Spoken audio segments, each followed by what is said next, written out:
It's showtime. Joe with a drum solo. Joe with the drum solo. You know, it'd be really nice if we had not canned music for this. Like we had like... Yeah, I love that. It sucks that this is like royalty-free music because that's a good song. It actually isn't a bad intro song. And no, not it at all. is a really good intro song, and I wish it was like our intro song, but any old schmo can use it. Yeah, any old schmo can use it. It's on the Rodecaster Pro. This is Nick. This is Rob. This is still Joe. This is still Joe. And this is Keeping Up with the Cardassians. We got 2 episodes to cover today, Second Skin and The Abandoned. So it's gonna be a good show. Let's do it. We're back to the trio today.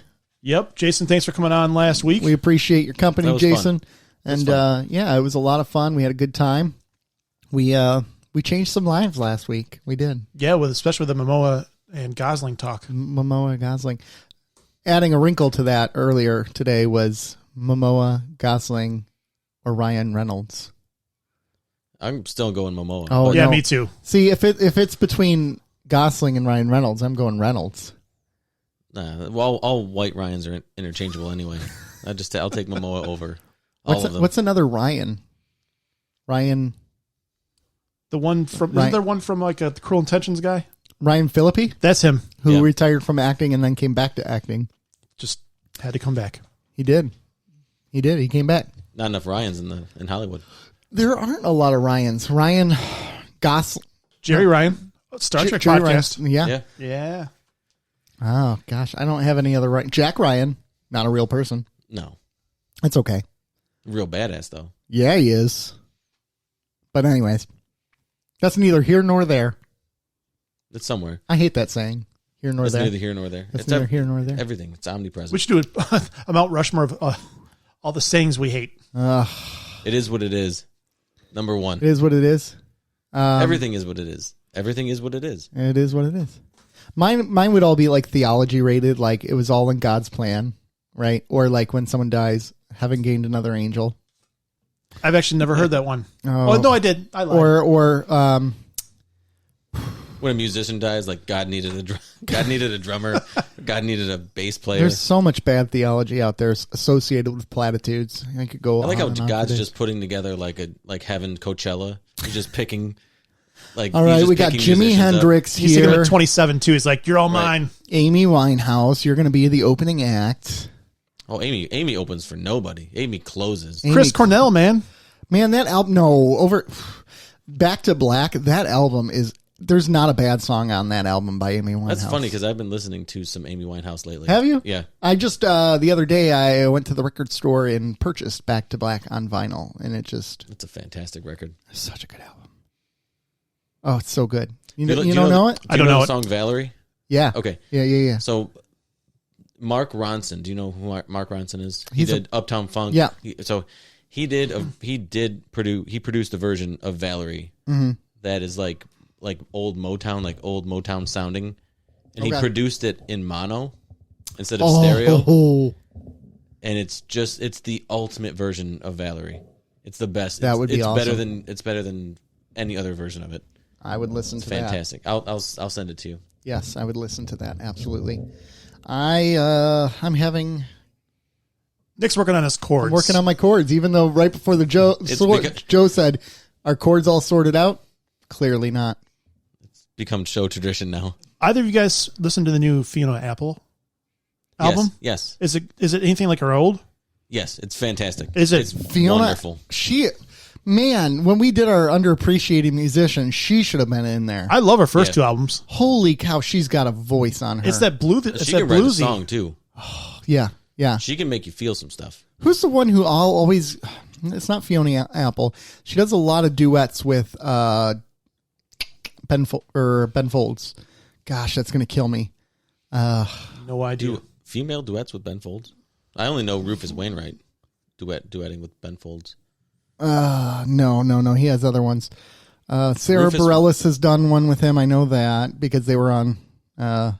Rufus Wainwright and Ben Folds covered "Careless Whisper" in live in Central Park. I saw it on like Axis TV or something like a decade ago. It was amazing. Yeah. So good. Yeah. Regina Spektor.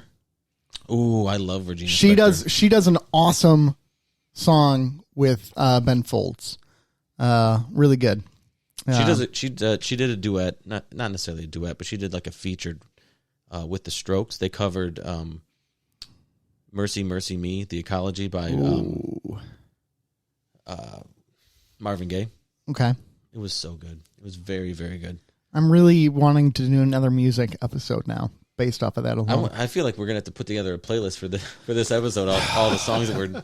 You know who's a great concert though? Actually, is Ben Folds. I've seen him live a couple times, and that guy kills it. It's each funny and that every you time. we mentioned Ben Folds. I've been listening to a lot of Ben Folds Oh like my the last gosh. month. The Luckiest is probably one of my favorite songs of all time.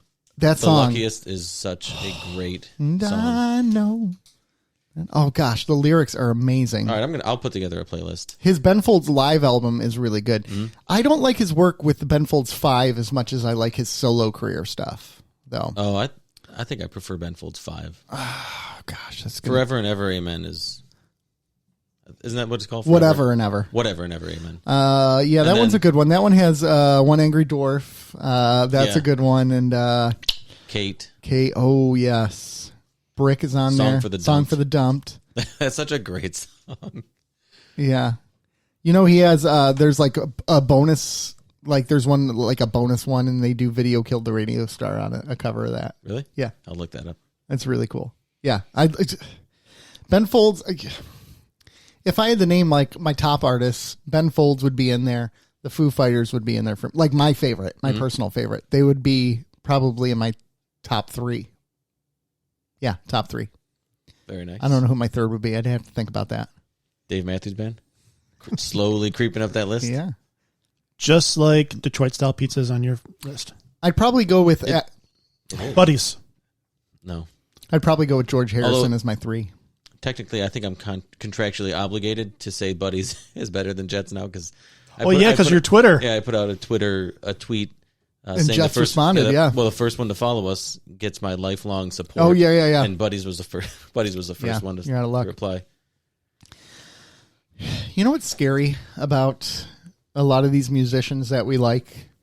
They're all old now. Mm-hmm. They're in their mid to late 50s. Well, we're the old guys saying what happened to all the new music sucks, essentially. Yeah. It's out there. It's out there. I agree. You just have to try harder. You have to try. Yeah, you have find to it. really dig. Yeah, because you got me turned on to Sturgill Simpson like hardcore. The freaking Mowing Grass albums I've listened to on repeat. He's the best. His Nirvana cover is so good. Which one was that? That's Bloom. In Bloom. Yeah.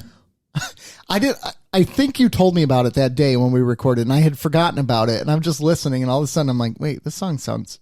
I know this song, and then I'm like, holy crap! A friend of mine. We always say that it's a song that Kurt would appreciate. He would appreciate the way that he did it. Yeah. It's a really really good. well done cover. It's really good. And it's on that album is so good. Do we want to talk about overrated musicians because he would be on there? No, I want to talk about some more stuff on Rob's list. Yeah, let's talk about Rob's list. Let's not. We could do the music. Suicide Squad drop. Yeah, so we're trailer. recording on Friday. Right. And the Suicide Squad trailer came out today. Yeah. Yes. And I sent it to both of you guys. Yep. What do you guys think? I like the tone that they're going with, where they're moving away from trying to be silly PG to silly R, and I really appreciate that. It felt like they had something to say. Like it felt like they were carving their own space Finally. instead of trying to do something, trying to ride the back of Marvel and fail miserably. As usual. It felt like its own movie. It felt like something that's going to be DC, and it didn't feel like a Marvel trailer, but Right. it didn't feel like what DC was trying to do before. Yeah. That being Yeah. said, that first Suicide Squad trailer was phanomenal as well. Yes, But that was also before they recut the movie, Oh, yeah. right? Because they recut David Ayer's cut because it was not zany enough. They wanted it to be more goofy. Quirky, yeah. Did you see that the Ayers cut was trending? Yeah. which this week? I don't care about that. No, that's all right. What did David Ayers do before that, though? Because when he got that, people were talking about how he was going to kill it. And He did that movie, was it Tank? With Shia LaBeouf and somebody else. What was the name of that? I think it... I don't remember, but he did that movie and like one or two little things. Nothing like a big studio movie. Is this going to be a thing now? What? Where if a studio moves in a different direction with another director, fans are going to be clamoring for If the product's done, the previous director cut. Yeah, I guess so. Oh yeah, because I mean, even if you look at Superman 2, for example, from Richard Donner, people were yelling for that cut forever ago. Yeah, and they finally got it. You know, now that I'm looking at David Ayer's film credits, I don't understand why we thought Suicide Squad would be good. Well, he did. Okay. He was a writer on U571 and he was a writer on Training Day. Good. Okay. That's probably why it's Training Day alone. A writer on Fast and Furious. Which one? The first one, The Fast and the Furious, okay, 2001. That's a legit credit then. His first directing role was Harsh Times, then Street Kings, then End of Watch, Sabotage, End of Watch is pretty good, wasn't and it? Fury. Fury is the Fury tank is the one, Fury. yeah. Yeah. Wow, are you fighing with your microphone today? It punched me in the face. It punched you in the face. So anyways, looking at the movies he's done, none of them really stand out. He's just writing that Training Day wave. You won't be seeing me hashtagging anything Ayer's cut. No interest in that. Nope. No interest whatsoever. I'm moving on from that, and the next one, the Suicide Squad. I'm all in. James Gunn, let's do it, baby. I loved Harley Quinn and Deadshot in that movie. And that, to me, I could watch a movie for those two. Yeah. Other than that, not so much. Joel Kinnaman wasn't bad, but he just plays Joel Kinnaman. Like he plays like when he was in he did that one. He also did RoboCop. Yep. And then he was also in the RoboCop redo. Yeah. Pass. It wasn't that bad. I didn't like it. It changed the whole message of RoboCop, right? Yeah. This whole thing was a man trying to break out of the machine, and the remake didn't really do that very well. Yeah. I don't know. It just, to me, it fundamentally didn't feel like RoboCop. I didn't like it. Yeah, it struggled. It definitely had problems. I don't think it was terrible though. Michael Keaton alone was fantastic in it. Yeah, but my bar is, will I watch it again? I'm not going to watch it. I don't think I would ever watch it. I saw it in again. the theater. I went with my friend Tim, and we used to always go check out movies together. And then he moved, the jerk.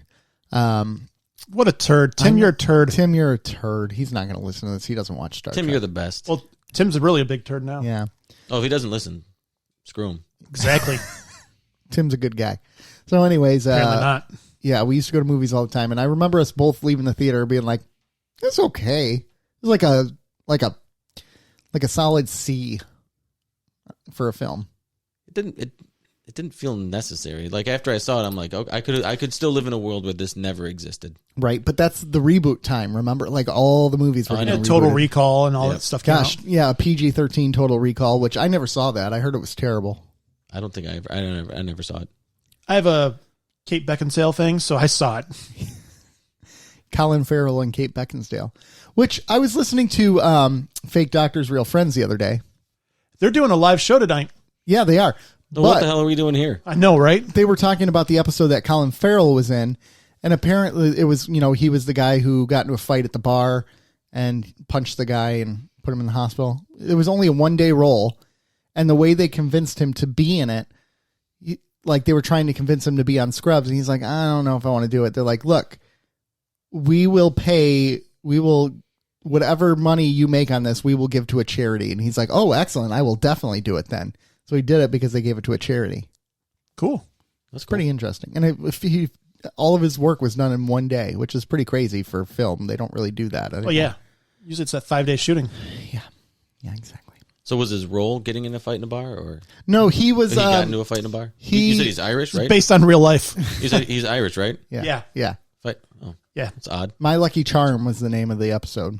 They're leaning real hard into. Oh, they did Irish because they had stereotype. Turk as a black leprechaun in it, and he's like God. happy. Or what did he say? I can't remember what it was. I gotta look that up. But Google Turk black leprechaun. Oh, Lord. Oh my God. Glad that's on your computer, not mine. Leprechaun. Oh yeah, so Suicide Squad. It had some nice little lines in it. Yeah, I liked it. And I love Idris Elba, I think everybody does. even though I haven't seen The Wire. Margot Robbie as Harley Quinn is going to be money. Yeah, Top You of the know what? mizzle to you, me lizzles. That's what it was. Sorry. I think Way off topic. honestly, I think John Cena will do well in this too. Yeah. From the trailer, he seemed like he fit in. It didn't seem out of place. He seemed like he fit in pretty well. Seemed like he matched that role really Yeah. well. Yep.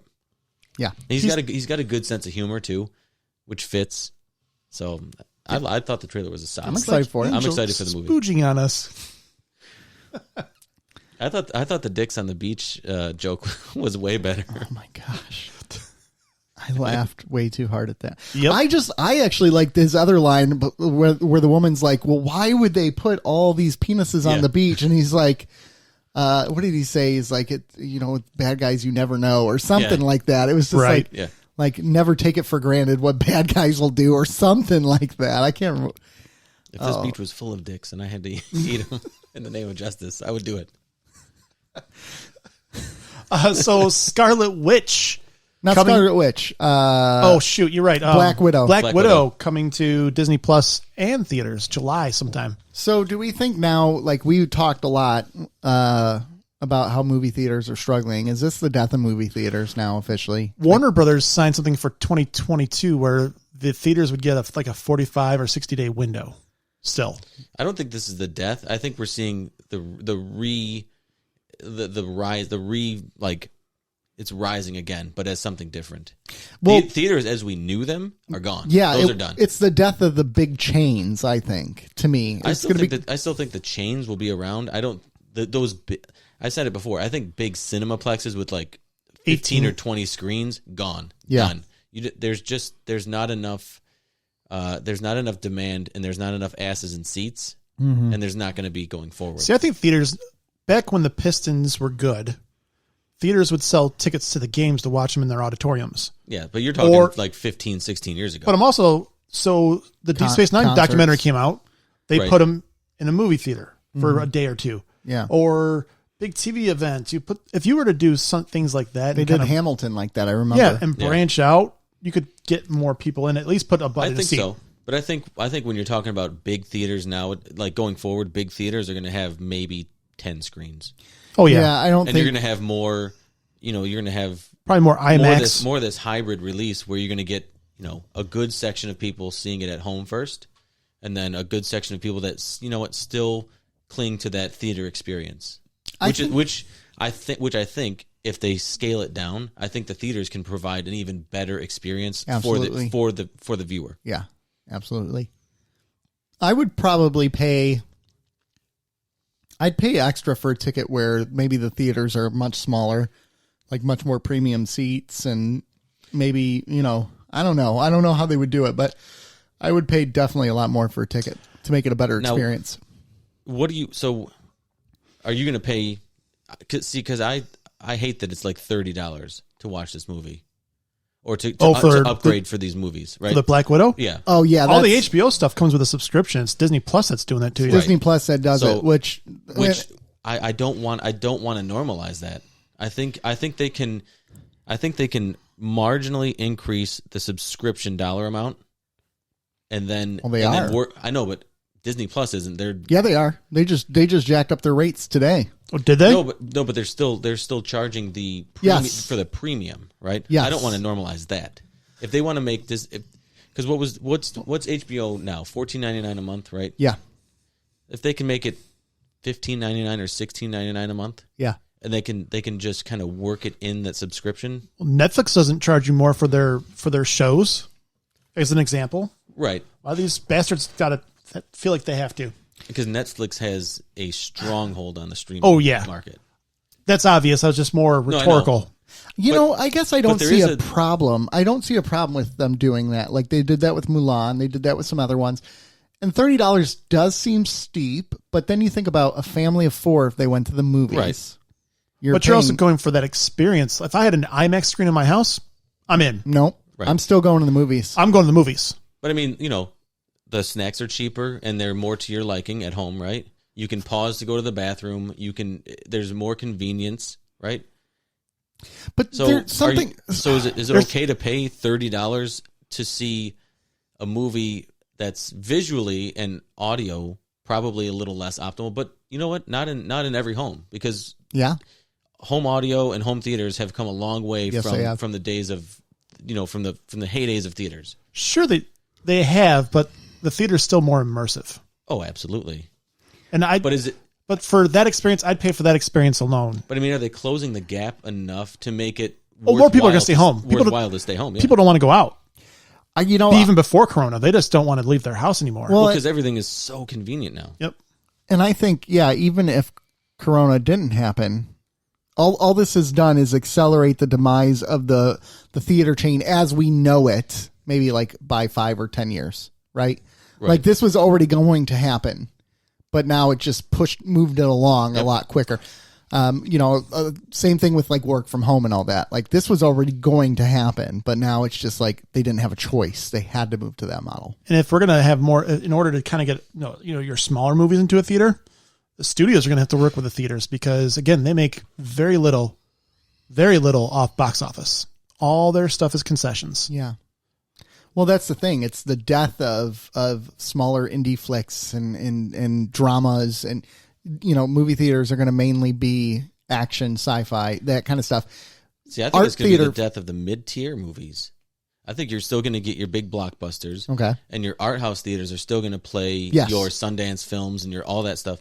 I think it's the movies that kind of fall in between those. Like your romantic comedies, that kind of thing? I think that stuff is going either by the wayside, or it's going to be Netflix is going to eat it up and just release it as Netflix movies, or it's just going to get that's going to start dwindling down. Well, let's try to transplant us. Let's say it's 1992, right? And this happened in 1992, and we still had all the technology we had today. Do movies like Jurassic Park still have the same staying power that they have today? Have you watched Avatar at home versus at the theater? I didn't like Avatar in the theater, but you can't tell me that Avatar is the same at home. Right. Yeah. But that's my point. Like a movie like Jurassic Park, when people saw that in the theaters, they were blown away, and it became part of pop culture, and it always kind of will be.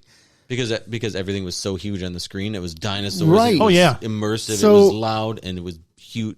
Yeah. I think there's a little bit that's lost in translation with that.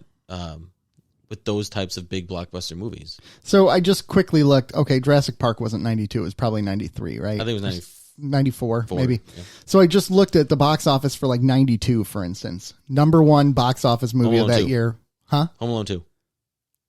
That's number 4. Ooh, 92. Ooh. Hold on. What's number 1 for 92? Man, I don't remember. Goodfellas? You're going to hate yourself. Am I? You are. Die Hard. Batman Returns. Number 1 for 92. Die Hard was 90. Lethal Weapon 3. Die Hard was 89? 89 or I think he was the 80s. 88. All right. So some of these movies. So here's a good one. Sister Act 3, right? That was the number 3 movie of 1992. Or Sister. That makes Sister I'll almost... say fact check because I know there's two Number of them. 3 of 1992 was Sister Act. That makes almost no money in the theaters nowadays. That doesn't make money in the theaters. Or it gets pushed by Netflix. Well, Straight to Sister Netflix. Act 3 is going straight to Disney Plus. Right. Okay, sorry. Disney, yeah. So does so now Sister Act 3 is coming out, but that's in response to Sister Act 1 and 2 in the 90s, right? Right. So the question becomes, would 20 years from, so this happens in 92, 20 years from now, are they releasing a Sister Act 3 on Disney Plus, or did it never achieve the notoriety it did because it was in the theater? Do you know what I'm saying? Yes. Yes. Yep. I wonder about that. Like I'm looking at some of these other ones. The Hand That Rocks the Cradle was number 9 that year. Do you remember that one? Great movie. With Very Rebecca good. De Mornay, right? Yep. And wasn't it? Aladdin was 8 that year. That really surprises me. But there's other movies. The Bodyguard, White Men Can't Jump, Bram Stoker's Dracula. Good, These are good. not movies. Last of the Mohicans. Awesome. Gosh, 92 was a good year for movies. Boomerang, A Few Good Men, Beauty and the Beast, Father of the Bride, Far and Away. Frickin' 92 was a good year for movies. Alien 3 was also that year. Well, never mind. 92. My It just undoes all the goodwill. My Cousin Vinny, The Mighty Ducks, which I- is also getting which was released today. I just rewatched My Cousin Vinny the other night The Utes. for like the 1,000th time. Yeah, It's one of my favorite movies of all time. it's a good movie. I don't know if I haven't listened to our. Did we even release the movie one yet? I don't know. So, I don't think we did. I don't think we have. It's coming Okay. next week. So I don't remember if that was on my list, but revisionist history, It wasn't. it should be on my list. It wasn't. But to your point, are these movies going to get lost on streaming? Right? Kind of to the... Right. The answer is yes. The answer is yes, because I look at so I accidentally found that movie Boss Level I was talking about last week, and it's already gone off all the menus on Hulu. Yeah. And it was a lot of fun. Oh yeah, because it gets Yeah, gets a week or a few days on featured, and Right. and It then doesn't it's gone. it doesn't get word of mouth like it used to, right? Well, yeah, You don't build up. There was like Underground 6 or one of those movies on Netflix that I'm like, oh, I should watch that. And then it was gone off all the menus. Yeah. And I just remembered it now from like 2 years ago. Yeah. Yeah. It's just the way that media is consumed nowadays. It's different. You can't compare. You consume it, you digest it, and you move on. Yeah. Nothing sits with you. You know, it's just like because everything is given to you either all at once or you're given everything. So you're given so much so quick. Mm-hmm. You're not like watching Deep Space Nine. You're not given an episode every week where you get to sit on that episode for a week and anticipate the next one. Yeah. Right. It's the same thing with movies. Yeah. They release Netflix releases a new movie that's highly anticipated. They get their stream peaks the first week, and then they move on. You know what? We already hit the peak with that, right? We got all the streams we needed for that. So let's start promoting the next thing and the next thing, and it just goes that way. Yeah, that's very true. Yeah, there's not the word of mouth. Like you look at a Tenet that came out during the whole pandemic thing. But there is word of mouth. It just moves so much quicker. Yeah, it's in and out of the lexicon. Because guess what? Tenet was all over. Yeah, it was all over Twitter, and then it was gone. Same with The Witcher when that came out. Same with the Snyder Cut. Most of all the stuff you guys talk about on the internet, I've never heard of, like on the Netflix and things like that. Yeah, I've never heard of it. But these shows are all anybody talks about for a minute. Depending on the show, it could be upwards of a week or two. I think it's even worse for movies, though. They talk about those less. You know, but if it's good, it'll get 2 weeks. I say 2 weeks max. That's the ultimate. That is the ultimate. That's a high end, right? You get 2 weeks of hashtags and trending, and you get 2 weeks, right? Mm-hmm. Sometimes you get like a day or 2 or 3. Yeah, and that's how quick it turns around. Whereas with movies, like Jurassic Park, probably hung around for weeks or months. Yeah, yeah. At the top, right? Very much so. Think about Titanic. Titanic hung around forever. Yeah, forever. You know what's interesting? You know, I just got lost in the rabbit hole of the box offices, and I'm looking at 2019 here, the last real year we had of theaters. 7 of the top 10 movies for 2019 were from Walt Disney. Yep, they dominate. So 2019, the top grossing movies: Avenger Endgame, right? $858 million. Top grossing movie for 2020, Bad Boys for Life, $200 million. Love that movie. So far, the top grossing movie for 2021. Wonder Woman? Tom and Jerry. Oh, yeah. Let's go. Animation, baby. It's terrible. Is it? Full disclosure, I haven't seen it yet. It's terrible. It's on HBO Max, and it's terrible. It did not look good. Raya and the Last Dragon is number 2. Number 3, The Croods. Number 4, I do Wonder want to Woman. see Raya and the Last Dragon. Yeah. But I don't want to pay Disney Premium, and it doesn't come out till like mid-June. Yeah. So, I'm sorry. I get you. I'm not gonna play into that. Black Widow's a trip to the theater for me. I'll go with you to the theater. It's a trip to the theater. I'm a movie theater guy. I will be for the rest of my life. Yep, me too. Yeah. Just something about the experience. And if it's at the Henry Ford, go in there. Yeah. Yeah. And going to the movie theater is like a second skin to me. You see what I did there? I did. It is. Again, I appreciate the effort you put into these. Thank you. I do. Thank you. You work hard. Thank you. You work hard for the money. I don't want to feel like I've been abandoned by you folks. Lord. So that one was a little better. See, you don't hear those awkward laughs if you don't have your headphones on. That's why. So I should take off my headphones. Yeah, exactly. Yep. Should we? Oh, is there anything else you wanted to talk about, or should we move on to some Star Trek? Real quick, Dr. Fate was cast in the Black Adam movie. Yeah, Pierce Brosnan. That is a fantastic casting. It's not bad. I love Pierce Brosnan. Me too. I think anytime you cast Pierce Brosnan as anything, it's not a bad casting. It's not a bad casting. So I'm interested. I'll watch it. Yep, me too. I'll watch it. I also like The Rock. He's a guilty pleasure. He's also. I'm kind of getting rocked out. Dead silence. Good Lord. I wish I could have went to the soundboard there and played like the crickets, but I was out. too. That wasn't a joke. I'm just saying. I was too focused on a stare down at that moment. You're rocked out of The Rock? Yeah. Like The Rock actor or the movie The Rock? I wasn't setting anybody up for a joke. I'm just getting like kind of burned out with The Rock. He's in The Young Rock. everything. Yeah, that TV show. And I like him. Is he doing what's It's his just too much sometimes. You know what though? He's a good guy. He seems like I'm it. not saying anything about him. He's pretty good in what he does. Yeah. I mean, he takes almost every role he's offered, but he usually delivers to a certain degree. I mean, I don't think he was ever awful in anything I've seen him in, but I don't think he was ever excellent in anything I've ever seen him in. He hits that mid, like, hey, that was pretty good.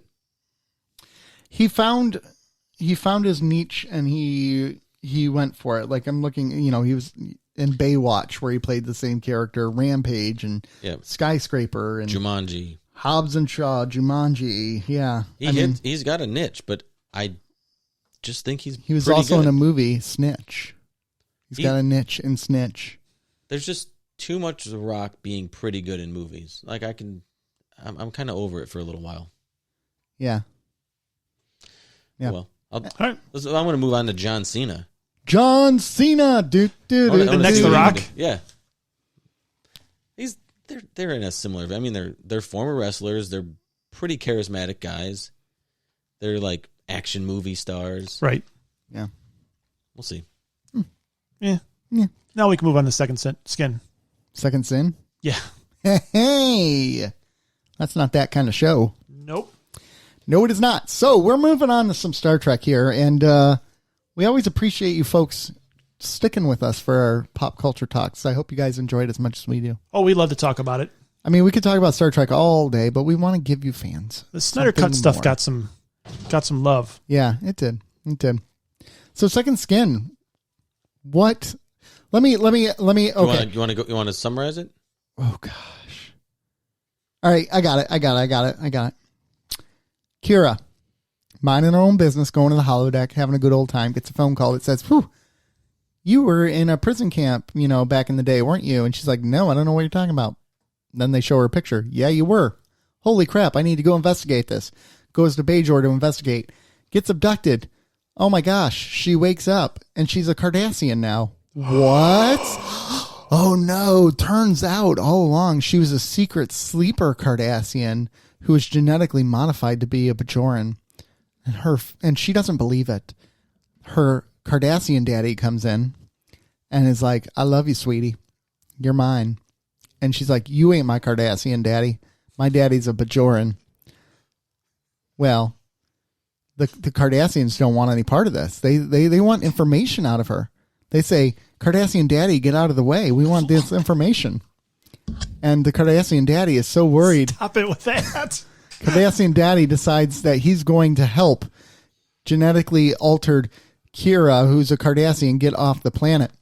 Turns out Cardassian daddy is Maddie at the Cardassians.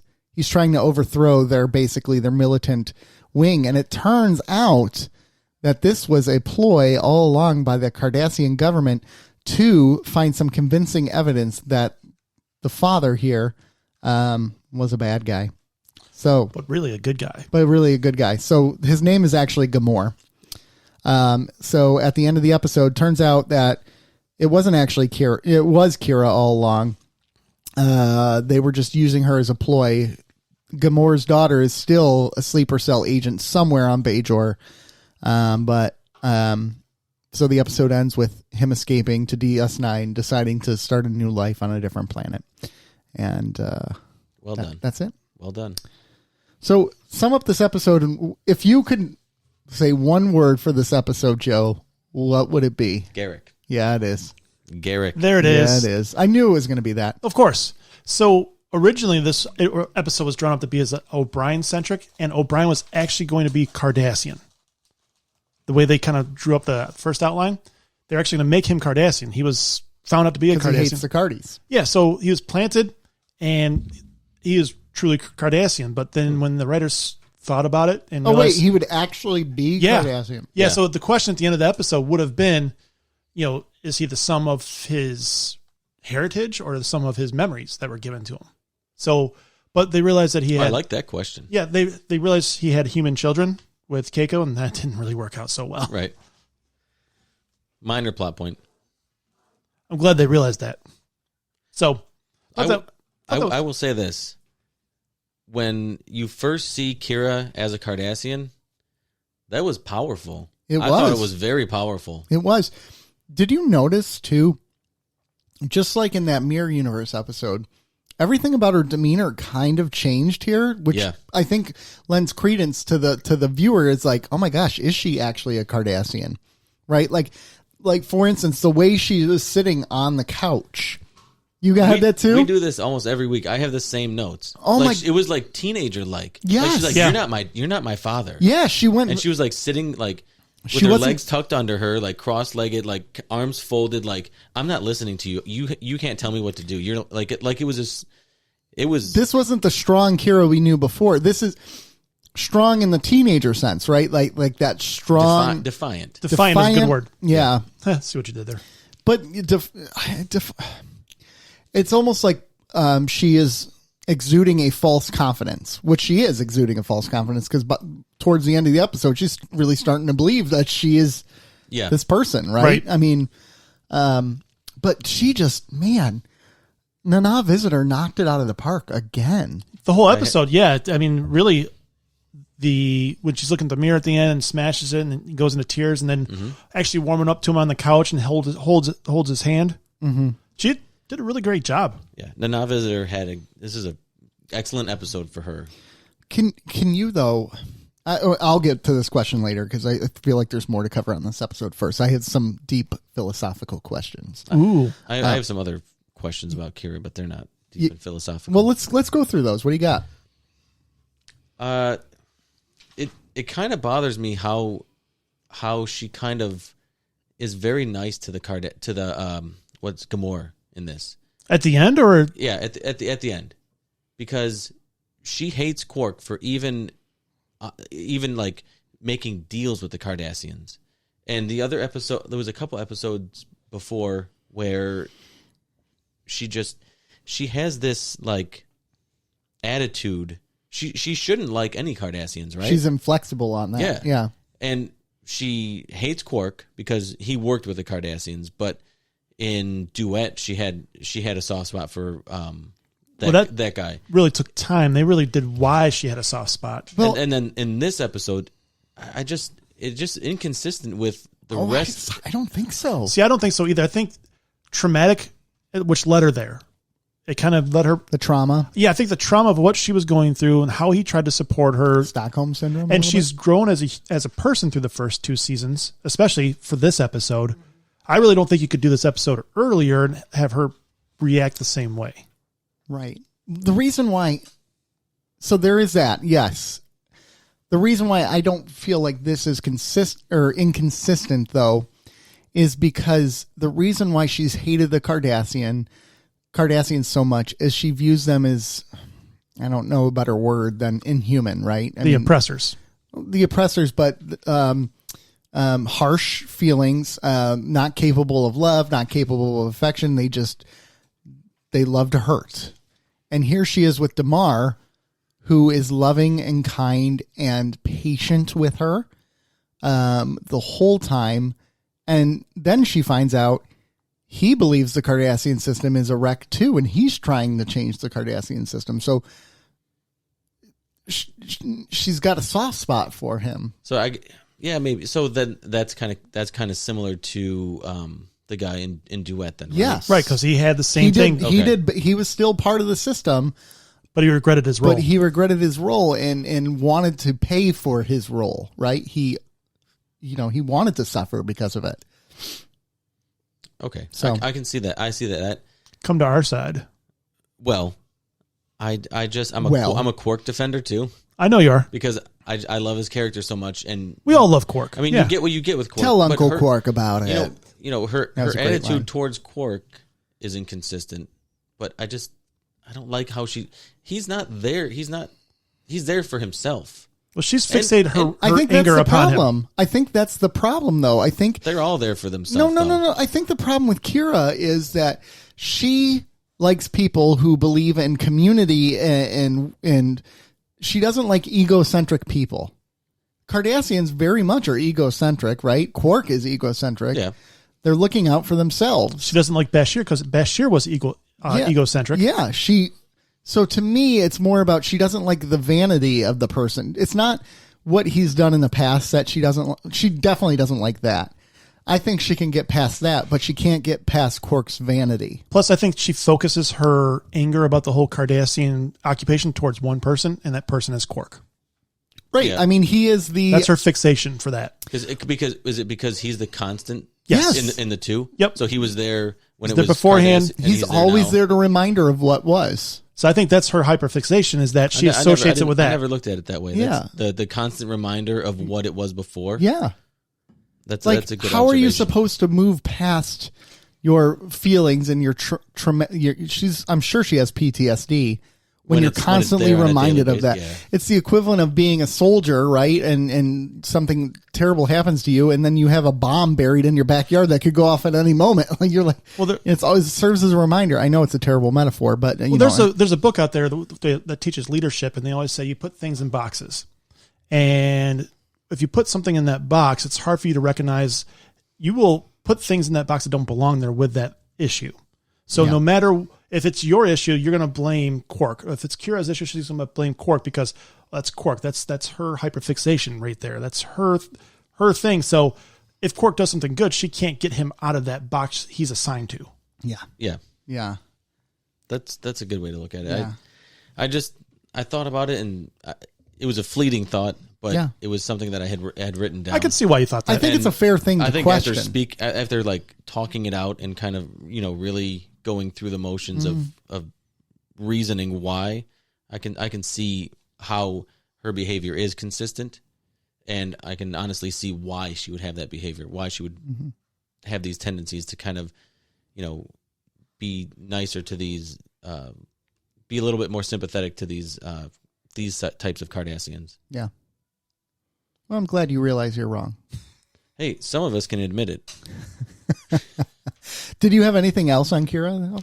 Because you said you had a few things. The whole goddamn episode was, well, except for the parts where it was Garrick, and I was in love. Great Garrick parts. Excellent. Yeah. Garrick was fantastic. He was really good.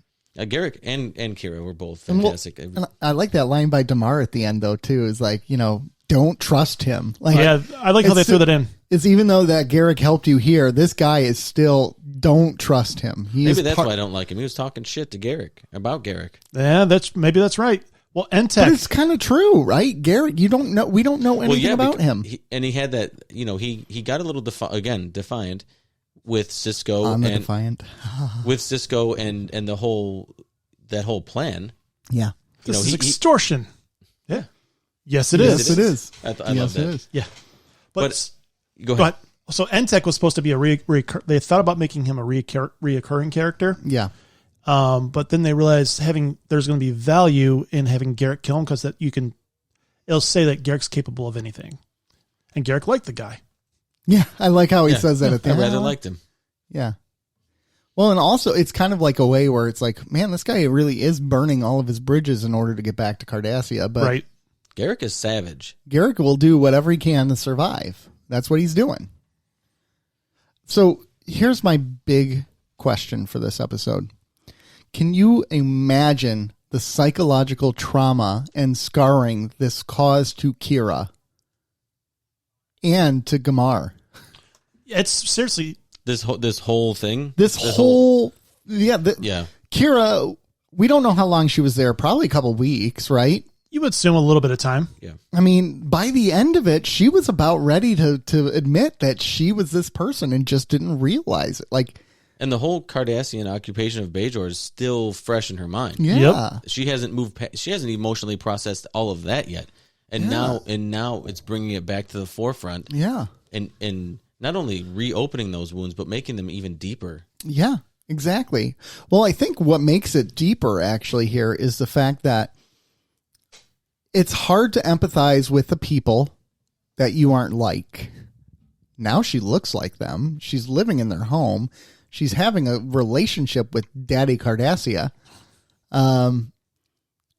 So I think the trauma that can cause, I mean, if she's starting to work past her stuff before, just take an eraser to it and jumble it all up, because she's going back to square one, I think, after this. Personally, I feel like that would happen. They messed her up. And even with Gamar or whatever his name was, he thought he had his daughter. Can you guys imagine? That is terrible. Yeah. That's why I'm like, the trauma for this poor guy. The City and Order is straight gangsta. They are, man. They are evil. And can we go? So with that, they continue to be rock solid with their Cardassian casting. Oh my God, yeah. Yeah. Gamar is I had that great. note too. And so was Entek. Entek is good too. That guy was, They cast them so well. They really do. And it's pretty much consistent with the Cardassians and only the Cardassians. Yeah. That's true. The makeup work is really good too. I mean, the way that's the thing. When you look at the Cardassians, they feel like a realized species. Like, you look at them and you could see how that could be. You know, some of the other ones like Bajorans, oh, I got a little wrinkle on my nose, you know. Right. Okay. Klingons are, you know, good too. But I mean, like, the Cardassians are a fully realized alien species that with its own unique. I feel like Klingons are too. Oh yeah, Klingons definitely are. Yeah. Especially by the end of this series. But it took them a while to get there on the Klingons, right? They went through multiple evolutions. The Cardassians, they pretty much had from the get-go. They knew what they wanted with them. Yeah. Right. Were Ferengi also like that? No, the Ferengi were meant to be the big bad in Next Generation, and then they... But did they always look like Yes. Ferengi? Yes. Okay. We should show you the first appearance of the Ferengi. And what Trill? They're just born with tattoos. That's it. Well, the Trill in Next Generation actually looked different. Yeah, they do. So they tried the makeup on Jadzia, but it didn't work. Yeah. So Garrick had a line about, you know, like he loved to travel, right, and experience other cultures, and it's saying how that's kind of how you open your mind, and it's kind of how you combat ignorance and everything. And I feel like that's what happened with Kira. Yeah. Like, she didn't necessarily travel, but she did. She traveled into a second She skin. was forced. She traveled into a second skin. Yeah. That's how you do it, Nick. And was, you know, forced to see from a different viewpoint. Yeah. And even though She never abandoned her Bajoran heritage. well, that's a different episode. But yeah. But I feel like that's what happened. And she comes away with it. Thankfully, she came away alive and in one piece and everything, but with a little bit of a better viewpoint. Maybe she's not going to be super empathetic towards all Cardassians, but I think she understands that maybe not every single one of them is how she has in her mind. Yeah. So that view is a little bit skewed, or that those edges are softened a little bit. I dig it. You got anything else for this episode, Joe? Yeah, the USS Defiant, that's a badass ship. I like it. It is. Yeah, I really like it. Yeah, I don't know why, but I like seeing it on screen. Yeah. It looks like it has some fight to it. Tough little ship. Yep. I had a couple more things for this one. And Are they deep or are they superficial? Because I have some superficial ones. I got a superficial one. Okay. Ducat wasn't in this. Major, I don't think I've ever seen you so ravishing. I love that line. When from Garrick? Yeah, or Garrick. I'm sorry, not Ducat. I'm sorry. I don't know why I Ducat's said that. next week's episode. Oh, well. Garrick had some great lines. Or Garrick getting out of trouble. It was just something I overheard as I was hemming someone's trousers. Or he says, treason like beauty is in the eye of the beholder. Yes, I That's almost a great wrote, line. That's a great line. Yeah. We all know Garrick's the man. Any other superficial things? Because I got one more big thing. Okay, when they walked in towards the end, it's at like the peak of the story, and they're all in that room, and when Garrick shoots, what's his name? The Entek. Yeah.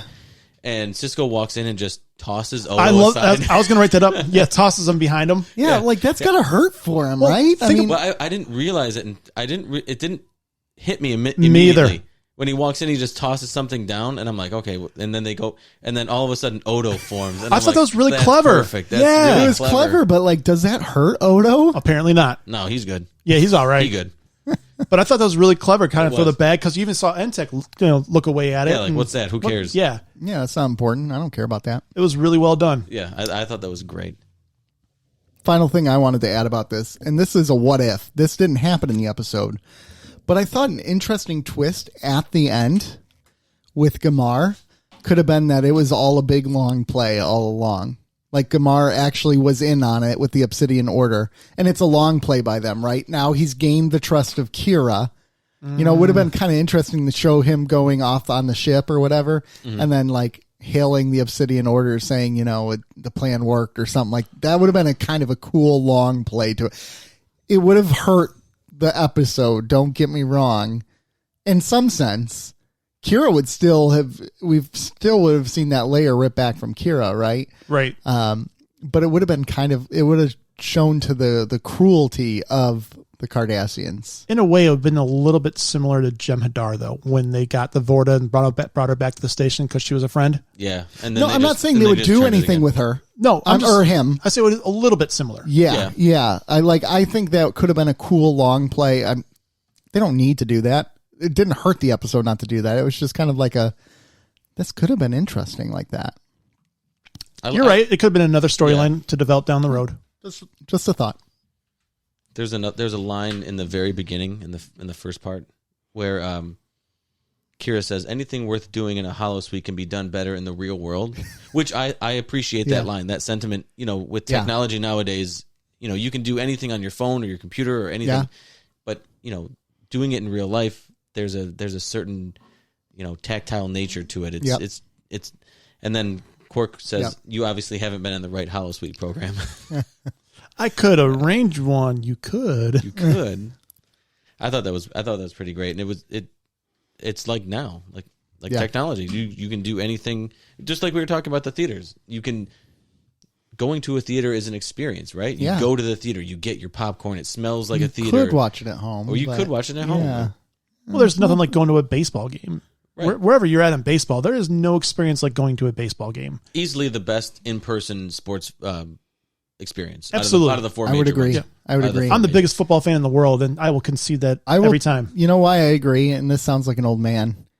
Football games and basketball games are too loud. Like You just sound old. It's too loud, man. No, that's not loud enough. Too loud. I expect it to be loud at a football game. Well, I know I expect it to be loud, but I just don't like it. See, football games are, because of the Silver Dome, Yeah. football games are supposed to be loud, obnoxious, and drunk. So that's all I ever experienced at the Silver Dome. Yeah. And so I expect that out of a football game. Gosh, we need It's like the rest of the NFL adopted. we need the a NFC road North. trip to the Lions this year, like a podcast on the road to the Lions. I'm Let's sure, do I'm it. sure tickets will be easy to get. Yeah, they will. Not if there's only 8,000 available. Oh, that's true. Well, that's for the Tigers right now. Who Okay, knows? so they'll be slightly more difficult to get. Yeah, exactly. They're going to be rebuilding for a while. Hey, they sold out when they were 0-16. Yeah, they did. Because we're all idiots. That and was we're the addicted second to year of the football. new stadium, though, wasn't it? That helped. Yeah, Yes. it did help. Gosh, after they abandoned the Silver Dome.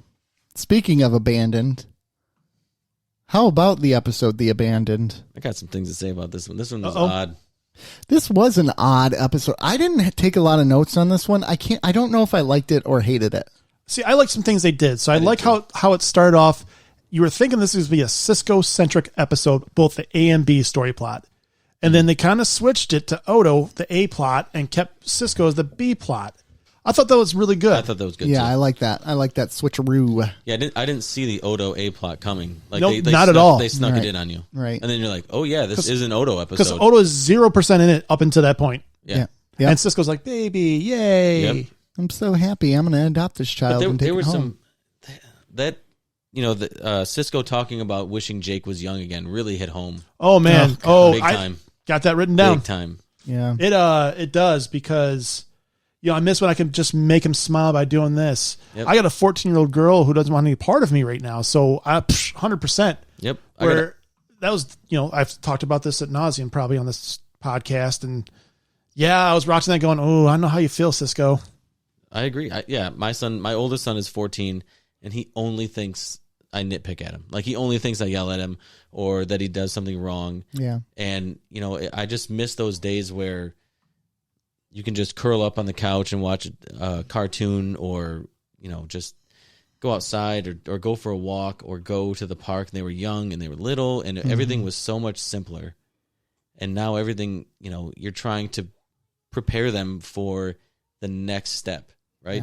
Yeah. And you have to instill in them all of these qualities that they're going to need, and you kind of need to hammer it home. And it does feel like you're just always on their case. Oh yeah, and it's parenting a teenager is the worst. It's the absolute worst. I'm not there yet. I got like a couple years yet. Even if, and the thing that sucks is, even if you are aware and you're in the moment, time just flies by. Mm-hmm. Yep. Even if you realize, like, I'm gonna make the most of every single moment I have, you blink twice and it's 3 years later. Actually, today we went on the student portal for something, and it showed my son's elementary school name, but then underneath it showed the middle school name as well. And I'm like, what? Yep. What? Because they're getting ready to do all that registration. Rob's been through this, and I'm going through it now, where it's like high school stuff. Yep. Like when the hell did it become high school? It was just elementary school. And before you know it, it'll be, probationary hearings. And oh, God willing. it's just, it is crazy. Everyone says time goes by so fast, and you're like, bull crap. No, it doesn't. Yeah, it does. It does. Yeah. Sorry. Like there's all these platitudes people say when you're getting ready to have a kid, and you don't believe any of them. And then it happens, and you're like, every single one of them was true. And then some. I'm trying to find a way to slow life down, but can't. I think at this point it's done. It's just going to fly. Methamphetamine. And I mean, even if you're actually, that's an upper. That's an upper. I think. Like I said, even if you're in the moment and you're aware of what we're saying, right? Mm-hmm. You're aware that time flies, and you're aware that make the most of every moment, and keep them close and all. Even if you're aware of that, time still goes by fast. Yeah. Yep. Yeah, it does. You're trying to savor. I'm taking the kids out to the park and they're having a good time. You're trying to savor that, but nope, it's gone. Good Lord. That's how I feel right now. We're downers right now. We're depressing. I had to do that. I'm like sitting there like, I'm going to go cry. So, yeah. So then, then your 16-year-old son is dating a 20-year-old Dabo girl. Like, sure. What was that? Man. Well, it's the 23rd, 4th century, man. Times have changed. I guess so. That's what they didn't even have schools for these kids, right? They were just kind of... Well, 40 and 36 is not going to sound so bad, but that's still... No, that's still... but I'm 100% with you. What is 16, though? And I mean, this is Jake, who lives on a space station full of, like... He's seen a lot. He's not a tip... Just like 16 in the 1800s is not like the 16 today. Maybe 16 in 2350 is different than 16 in 2021. Still doesn't seem right. But this was made in 1990. We're probably five by now. It would have been better if she was 18, right? Right. I think so. Or if she didn't look 35. She didn't look 20. I'll she tell you did that not much. Look 20. No. And she's not. I looked up that actress afterwards. I'm she was beautiful. Face she's too. Beautiful. Like her body wasn't 20 years old, and her face wasn't 20 years old. I'll tell you that. That sounds really creepy the way you said that. No, but I'm saying she looked significantly older than they cast her in the show. Right. Yes. So visually, and Jake still looks like a kid. Oh yeah. So it looks kind of sounds like a kid every once in a while too. So it looks like a kid dating like a 35-year-old Dabo girl. So she is now, how old is she now? Jill Sayer. She was born in 1976. So she's 44. So she's 44. So what's the name of... she was Sirach Lofton. Sirach Lofton. She was roughly 29 when this episode aired or filmed. And he couldn't have been... How do we spell Sirach? C-I-R-O-O-C. Yeah. O-C? So did you guys catch, while you're looking that up, did you guys catch that Avery Brooks actually directed this episode? No, I did not. No, so Captain Sisko directed this episode. And he had said he viewed it as a metaphorical study of... Sorry. I can't read my own writing. Of gang culture and racial tension. And he looked at it as an episode, as a story about young brown men and to some extent, a story about society that is responsible for a generation of young men who are feared, who are addicted, and who are potential killers. Gosh, now I like Yep. this episode more just based off of that. Yep. I didn't even connect those dots. Really? Well, see, I did, and then when I read that, I didn't realize what my brain was thinking until I read that and said, Yeah. there it is. I did a little bit when they were walking in the promenade and promenade, Promenade. and whenever anyone saw them, they would kind of like get out of the way. Yep. Right. That's where I'm like, oh my gosh. By the way, Sirach Lofton is 42, so they were only 2 years apart when Wow. this episode was filmed. And he has an excellent podcast. If you listen Yes, to it. he does. I have only listened to one episode. That's when he was still doing it with the guy who played Nog. Okay. So going back to these allegories that were in this episode. Yeah. And they cast a young black man as the Jem'Hadar. Yeah. Right? Yes. And you got to see, I think that was one, I think it was very purposeful. Two, they tend to do that with these enemy alien races. They tend to cast them as stereotypical like people of color or Yeah. minorities. It's usually black men or women, but it can be a lot of times it can be Asian women or men. Yeah. And I think in this episode, I think it was purposefully done, and it was heavy-handed. Why you saw him as a young kid, because you could see, because he didn't look Jem'Hadar, right? Yet. Right. So he looked humanoid, but he still had the thing on his forehead that was growing, and do you know what I mean? Like he was still coming into that look, the Jem'Hadar look. Yeah.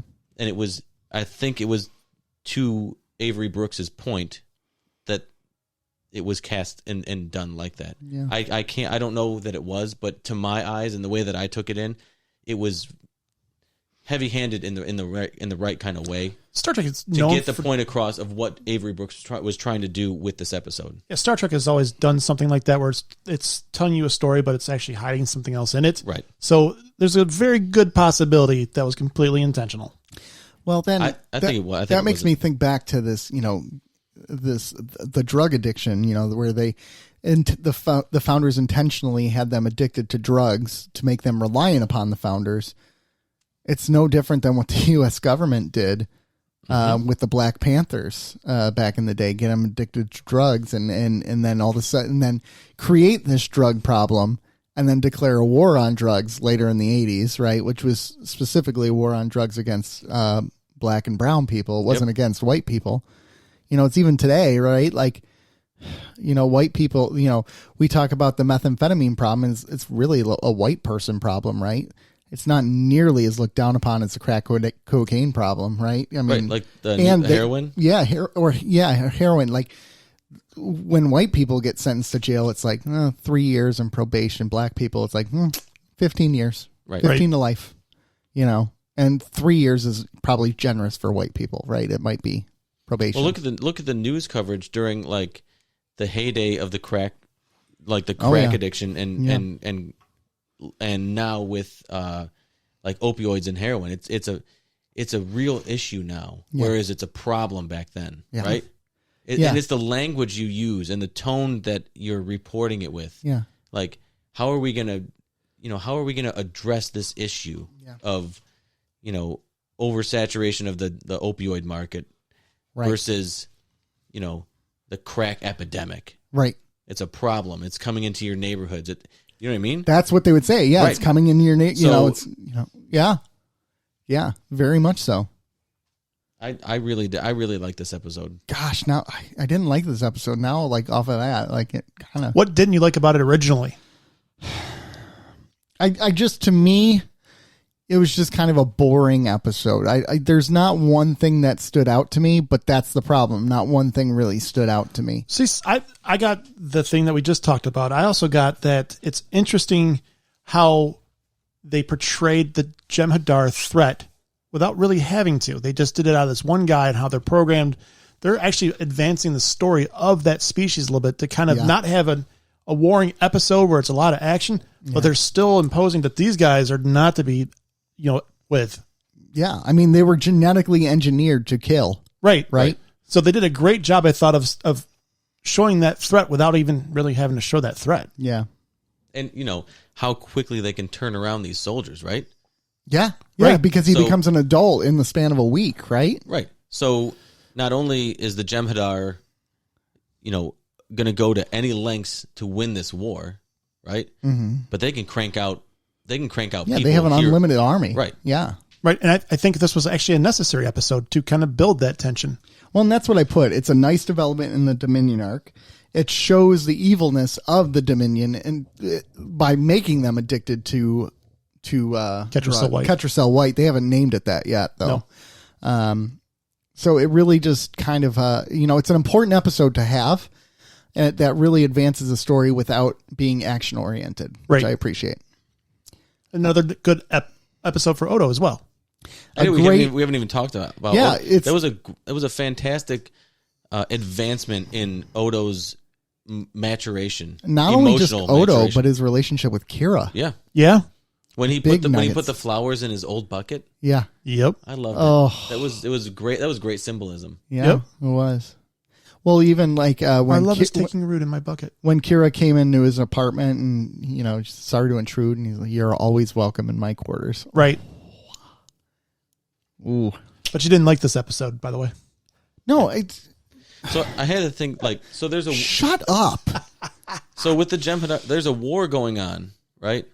Well, no war yet. It's a Cold it's a War at this tension. point. Yeah. Okay, so there's a but they just let him go. They say, okay, we're just going to let him go back to the Jem'Hadar and develop into this killing machine that we're probably eventually going to see anyway. Well, this goes back to what we were talking about with Sisko and his blind spots. Sometimes he's loyal to his crew. He's not necessarily loyal to Federation ideals. Right? Picard would have done the same thing, I think, though. No. No, I think he would have because he was saw it as an individual But and sent him on his way. So because what's the option? To kill him?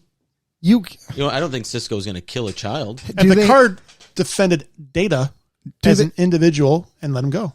But this is a genetically engineered being designed for war and only war. The Federation has no living samples is a bad word, but no living but it's a living being. Jem'Hadar.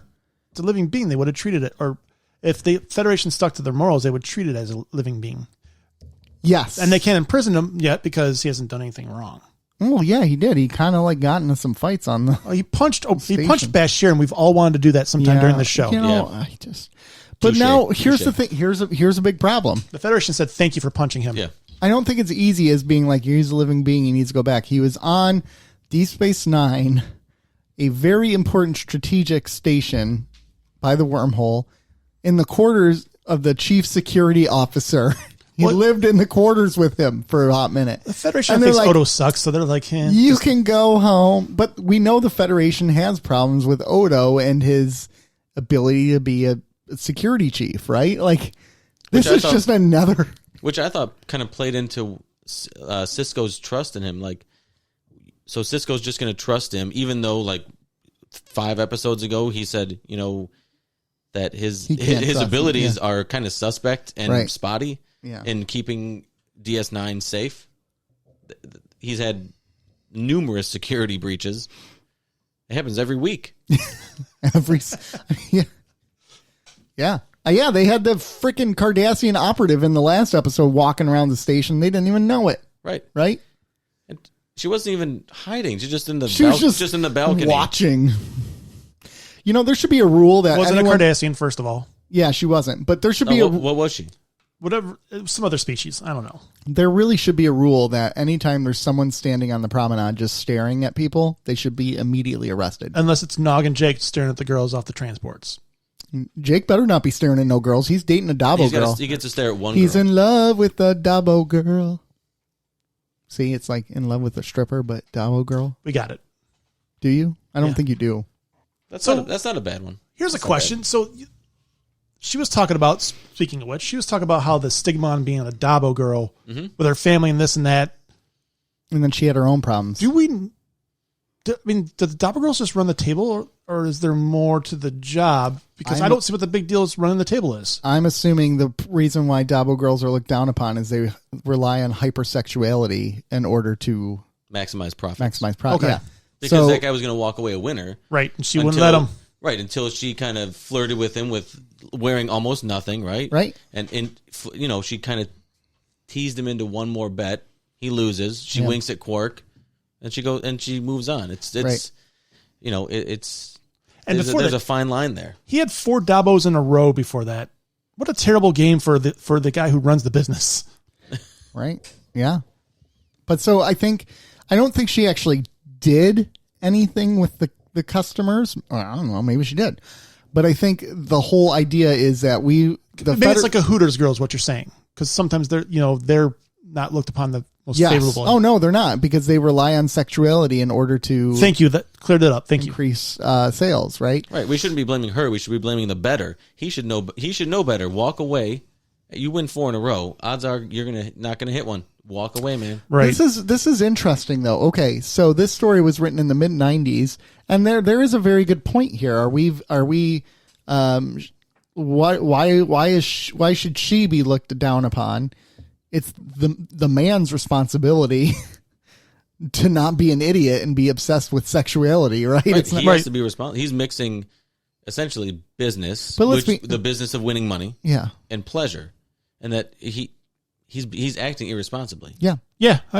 Though if Jason Momoa were here, I'd be very distracted. Yeah, me too. Oh yeah, I'm all in. All right. Jason Momoa or Garrick? Garrick. I don't know what. That's easy. Come on now. I don't know what. Never mind. Rabbit hole. Not going there. I like the Odo relating to him because of being a lab experiment. That to me is why Odo fought to get him out, because he lived for years as a lab experiment. He didn't want him to live as one. I like this idea. The big question to me in this one was, can we overcome our basic instincts, right? They're like, he was only bred to kill. That's all he knows. That's all he will ever know. Well, can you overcome those urges and those tendencies, right? But it's a long play. That's a long play. Yeah, but this is like a theology thing for me. This is like the idea behind original sin, right? Like that we're just totally depraved and we can't come back from that.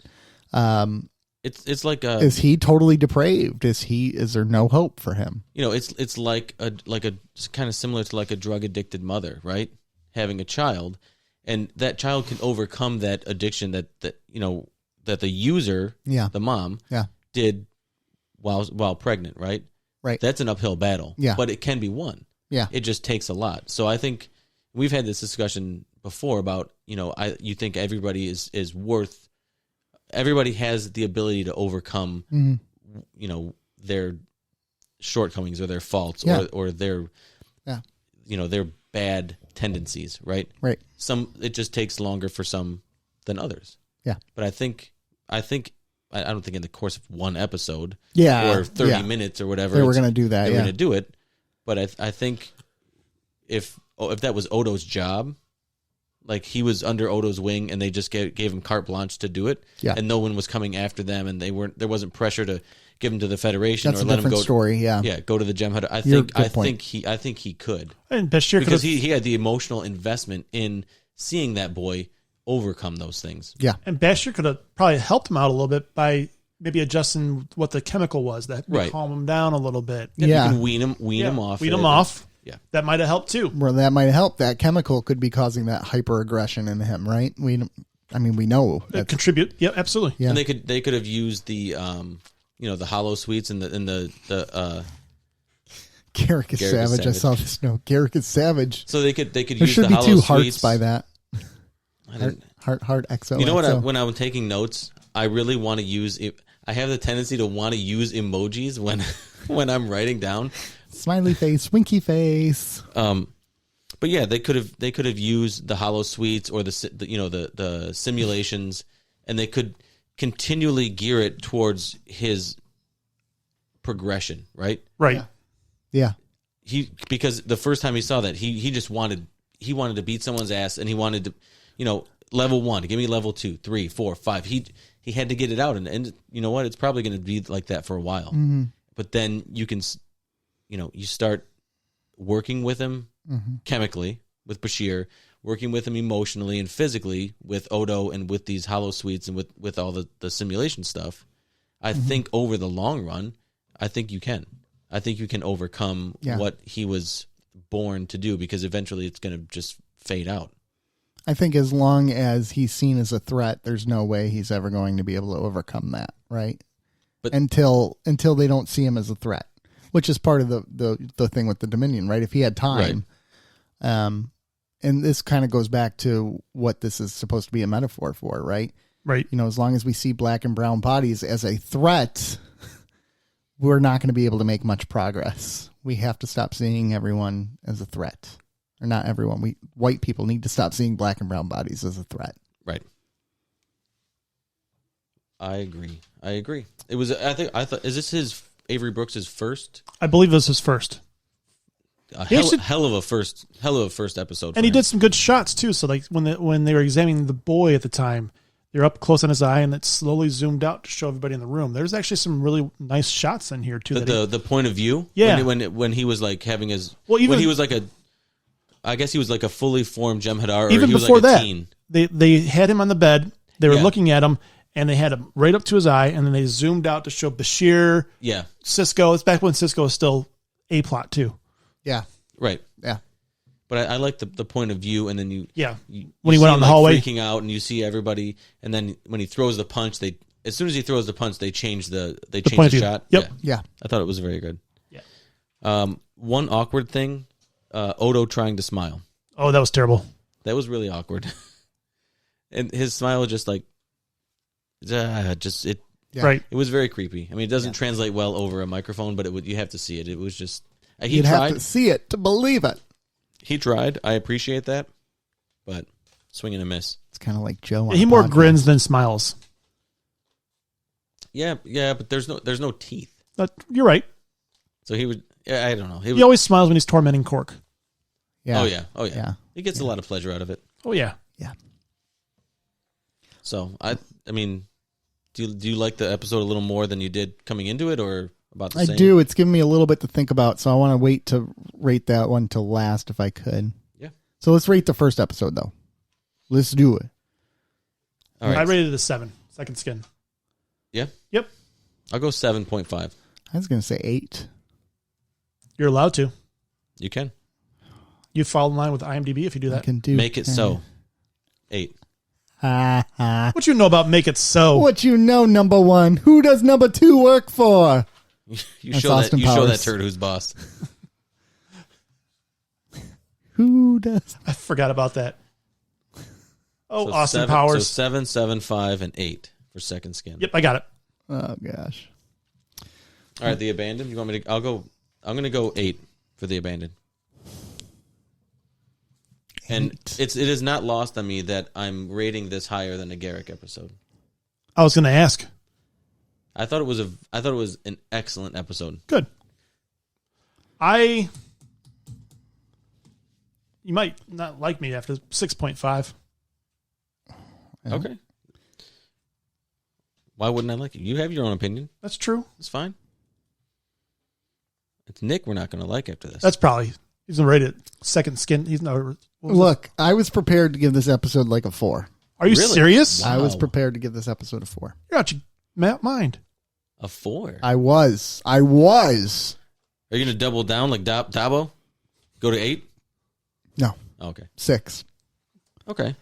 I'll give it a 6. A few more, a little longer conversation, we would have had him up to an 8. I think so.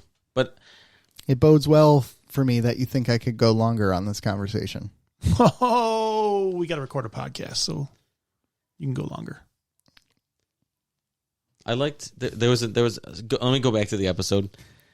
There was a line when Cisco's talking to O'Brien. Yeah. And he says, "She's a Dabo girl. She's dating my son. I don't want to like her." And then O'Brien says, 16 years old and dating a Dabo girl. Godspeed, Jake. Well, that's again Cisco putting her in a box. Right. We talked about Yep. the last episode. And then here's And here's O'Brien fantasizing about a life that he could have had. could have, Too bad he was a Cardassian all along. all along. All along. We didn't really talk about the B plot all that much, other than we just kind of touched on it. And Yeah, I mean it was a good B plot. It's a good B. No, we talked about it. I mean, Yeah. talking about kids growing up and even how Jake was kind parents of fighting back. pissy with his dad when they got back to the Pissy quarters. with his dad. Yeah. He saw a new side. Like there was a lot of Jake that he didn't know about and didn't know about until the Plays girlfriend comes dumb down. Chuck. Don't play him. That's, He's a poet that was and- very relatable, That's especially with kids that age, Yeah.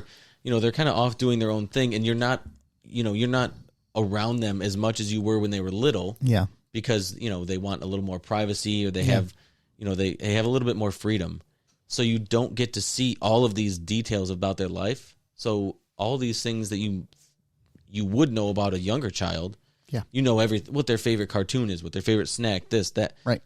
you start to lose a little bit of that when they get older, and Yeah, when they're 14, you don't even know what the heck what they like. they what like. My Hero Academia. What is that?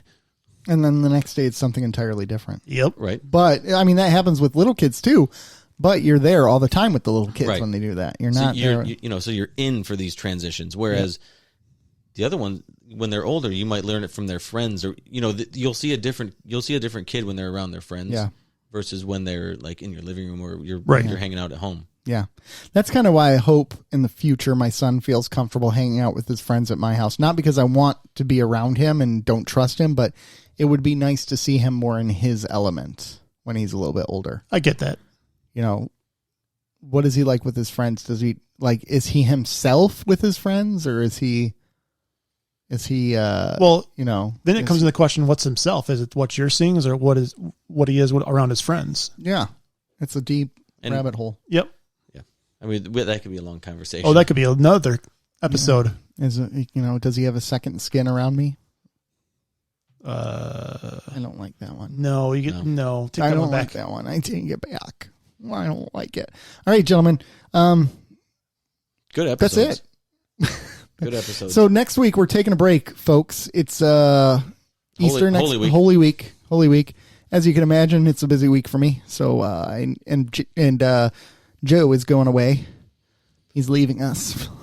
I'll be in sunny Florida. He's going to Florida.